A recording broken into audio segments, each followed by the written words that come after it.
because you always take every opportunity to drive anything, really. I haven't covered the Jaguar I-Pace much because I have only driven it once since my older sibling picked this thing up. You've seen the videos on the Kia Niro, you've seen the videos on the ID4. This is the next in line, and wouldn't you know it, it's the only one so far to not get lemoned. So I don't actually know what year this thing is. I would guess it's probably a 2019. It's a launch edition, I know that, which just means it has a bunch of equipment. I'm going to be driving it for a couple days just to form an opinion and kind of get a sense of efficiency. But the first 3.4 miles, I will say, just my initial impressions, it's very nice in here. The leather on the steering wheel is very F chassis BMW. It's like a Napa, much higher grade leather than what's on the Model S that I'm so used to. The steering is very sharp. It actually has a lot of steering angle. For being an all-wheel drive vehicle, I feel like it's very much in the behavior of a rear-wheel drive car. So these CV axles they're well set up to really not distract you too much from the drive. The actual center forward gauge binnacle, it's displaying consumption, I believe, so kilowatt hours per 100 miles. I will have to ask and see how to undo that and switch it to miles per kilowatt hour. So I actually have some means of converting. I see that it's in 24-hour time because apparently some people use that. The center stack, actually fairly intuitive on the top. There are function keys on the bottom of the display, and I was very easily able to get it to a map screen, which is how I like driving around. I haven't done anything more with that yet. I will. The lower screen and controls you see there in the center are purely climate control. And then on the left side of that center lower stack, you have gear directional toggles. You have air suspension controls, drive modes, traction control defeat, which if I can find a slippery enough spot, I would like to test to see how close to a defeat that actually is. The heated steering wheel is lovely. I found that. I have no idea where the heated seat switches are. The left jog wheel for your thumb is the radio volume. The on-off for that is located just to the right of the hazards. There is an on-off start-stop button to the left of that. There are a few capacitive touch single-use function buttons. I actually really do like to see front and rear defrost. That's something that the Tesla screen took out for a while, but it is luckily you can put it back, and I have done that. So those I really think should always be front and center. The gauge cluster is very nice. It's all LCD, pretty high resolution, good contrast. This does have, looks like 41,800 miles on it. And yeah, overall, like I said, it's very nice in here. The seat's very supportive. If you were on the heavier side of things, you probably wouldn't like them very much. They are very bolstered, and they're a perfect fit for me. I'm 6'0", 180 pounds, so I'm a mannequin. I will say, beyond that, the head-up display is a nice addition. I think the inside of this windshield is fairly dirty. I don't think that's the fault of the vehicle, but it is a little bit blurry. So I'll be curious to check on that more tomorrow. Interior lighting is very nice. I believe this does have air-conditioned seats as well. Won't be testing those because it's 34 degrees Fahrenheit. But yeah, the interior overall is very swanky. So I'll drive it a bit more, see if I can figure out where the heated seats are, see if I can figure out how to toggle the consumption into efficiency, and yeah, we'll spend a couple days with this and just form some opinions.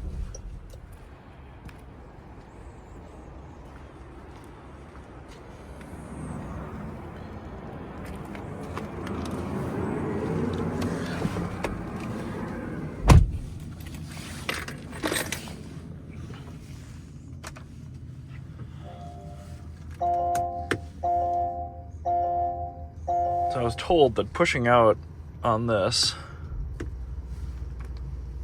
turns on the heated seat, but I don't see anything to that effect. I figured out my first thing. On the little icons, it says pull for auto, push for heated seat. So I pushed it and cranked it up to maximum, which is 3 bacons. All right, found that there's a mode selector down here for dynamic. We'll see what that does. Auto steer is enabled with that button there, and then by pushing up to set an actual speed for the cruise control.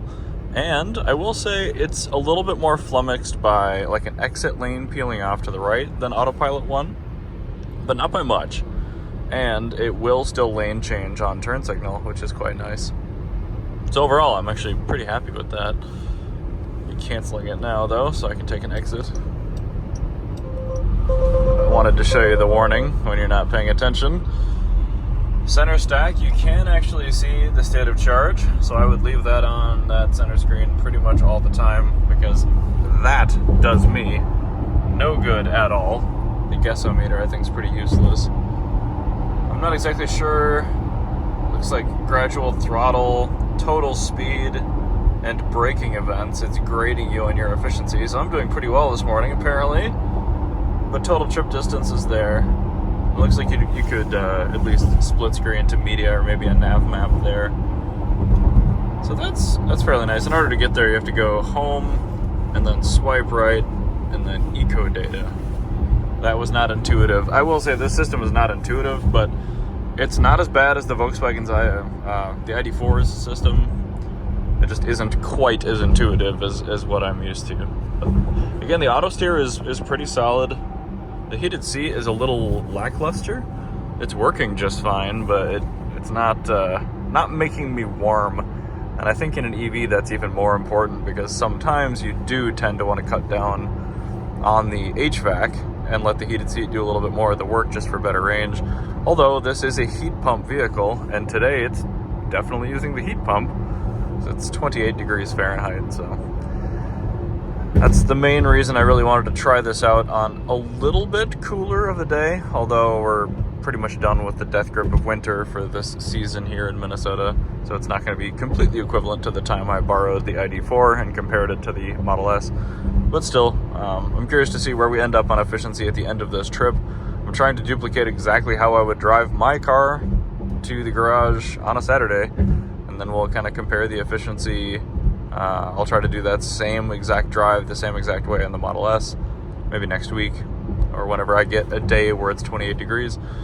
And yeah, anyway, I will keep filling you guys in as I find more things and have more to talk about with this thing, but for the most part, it's quite nice. Okay, so I was actually wrong. The menu in the center screen that gives you SOC is called My EV. The other percentage was how efficient you're driving. So that's a pretty useless statistic, but you can see right here the battery is still conditioning. It's kind of cool that it at least tells you that it's using more juice for that. But we've already been on the road for more than 20 miles, 23.2 miles, so I'm not sure how long that preconditioning process normally takes.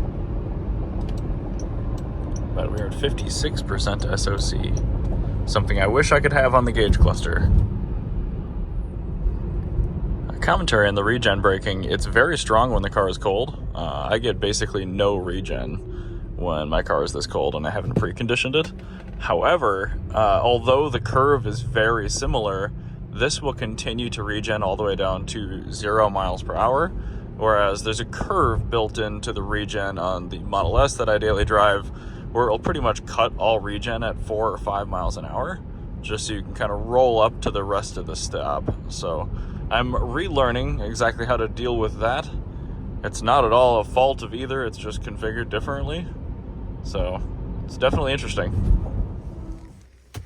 When you drive somebody else's vehicle for the first time and you get the fuel filler side incorrect. Well, I got the side right, but I didn't get the location right. So it's on the front left fender on this bad boy. Let's drive up to my EVSE and get her plugged in. I'm guessing this does have a reversing cam, but when I backed up, I actually didn't get access to it. Oh, there, it shows state of charge when you shut it off. Got it. But it does have 360 PDC, which is good enough for me. And hey, that rhymes.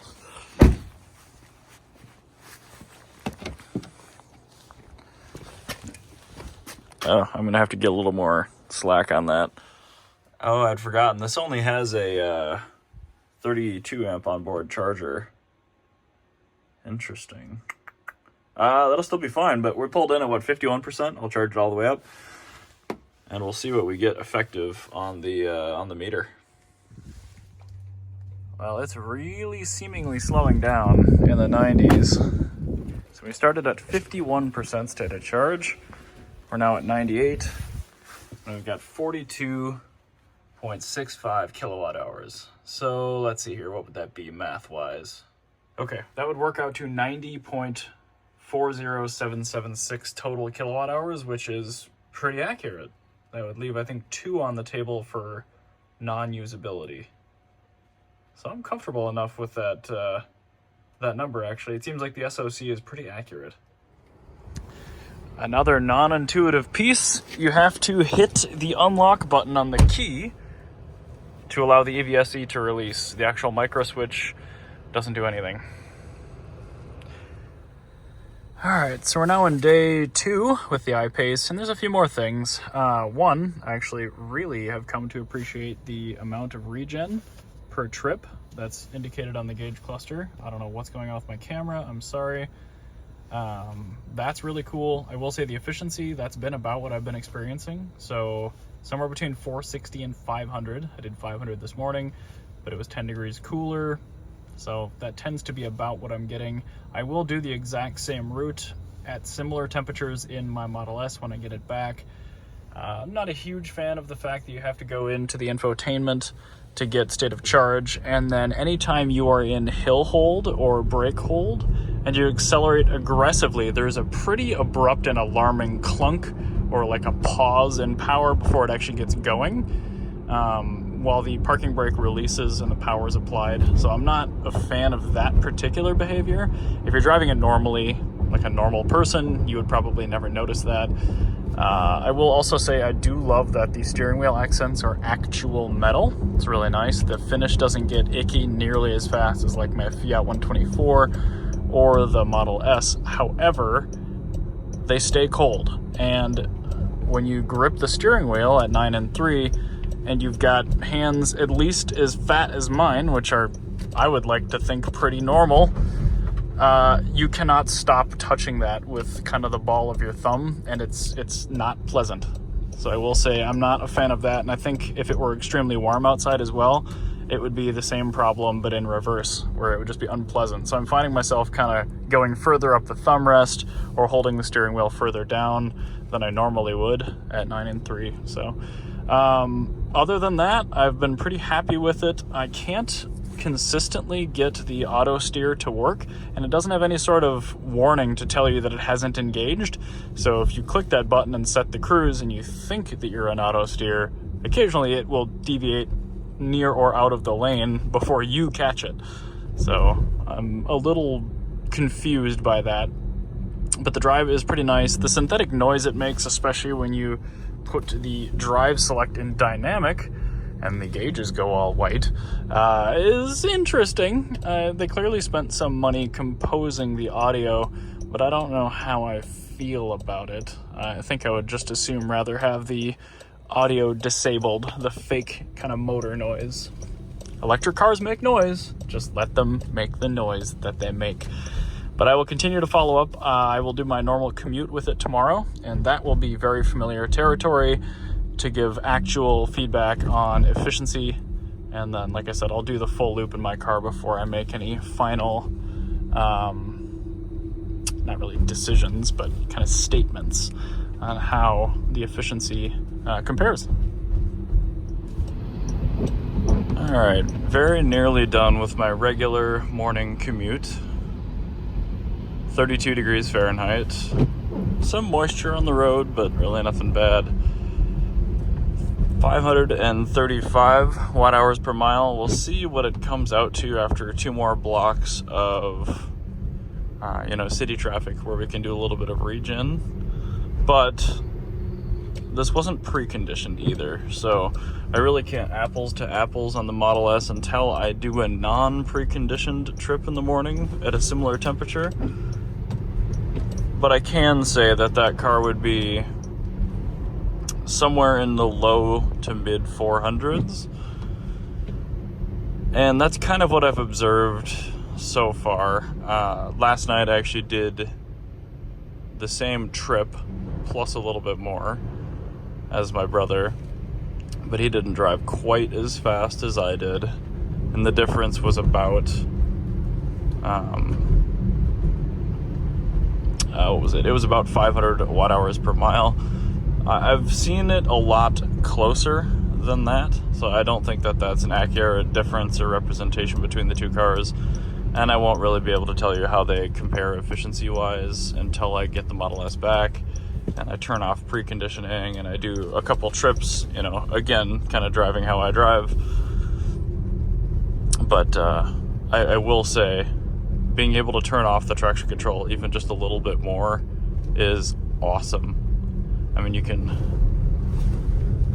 the Model S would be absolutely freaking out, just jamming on the brakes if I did something like that in it, even with slip start on. So I'm a huge fan of that. The steering is a little slow and it's a little numb. Combine that with air suspension, it's not really my favorite, but honestly, the interior is fantastic. Power is great. The regen when cold is great. So far so good. Also, wow, we got more snow last night than I thought. This is on Nokia and Hakkapeliitas, so snow beast. We've had an eventful weather day. I will say, when you slam this thing down to the lower ride height mode, which it only seems to stay in very briefly, the ride does get pretty choppy. I really love the physical stocks. The rain sensing wipers are much more reasonable in their kind of programming curve than the Tesla. The rain sensing wipers are actually way better. Beyond that, there's an option to just turn your headlights on with a switch instead of having to tap a bunch of times into an infotainment system. And I was able to slide this thing around a fair bit this morning in the snow, which I appreciate. I was going to try to show you what the car sounded like to mimic engine noise. Let's do that real quick.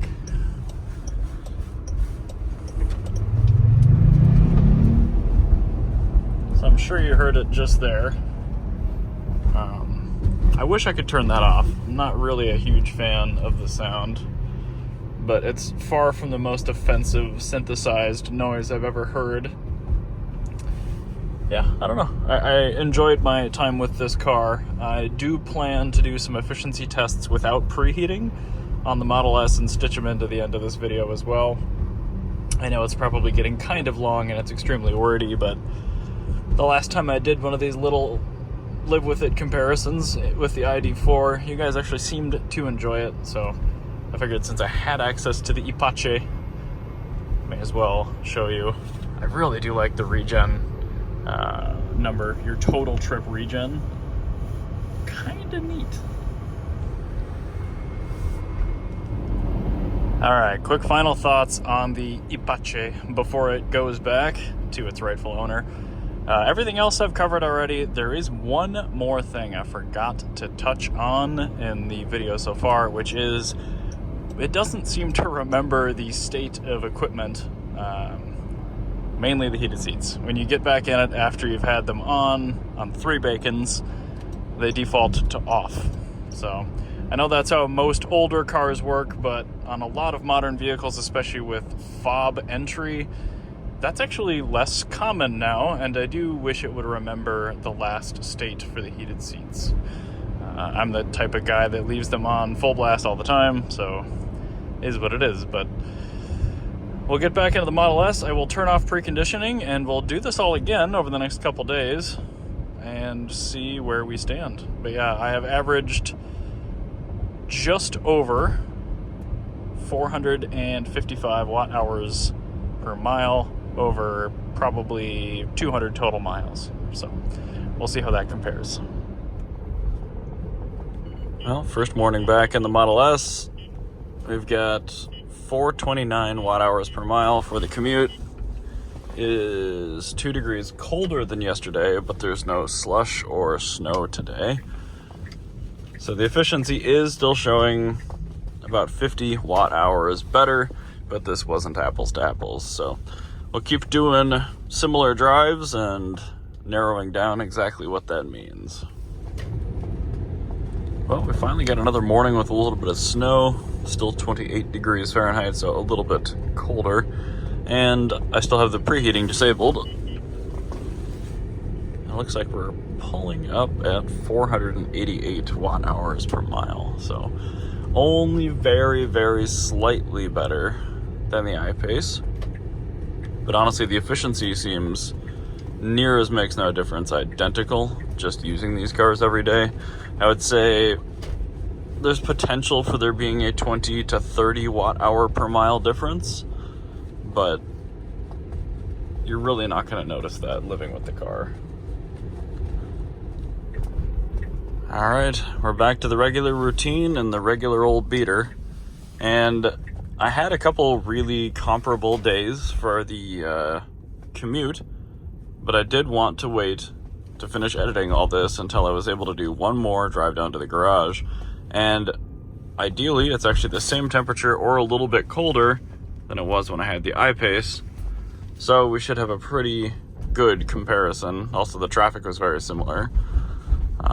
And I do this route multiple times a week, so it's very consistent efficiency-wise. So I think it's reasonable to use it as a comparable metric. But the iPace last weekend on this exact same trip did 460 watt hours per mile, and this car did 417. So that's a difference of just over 40 watt hours per mile, and that's about in the ballpark of 20 to 50 on what I saw with that vehicle.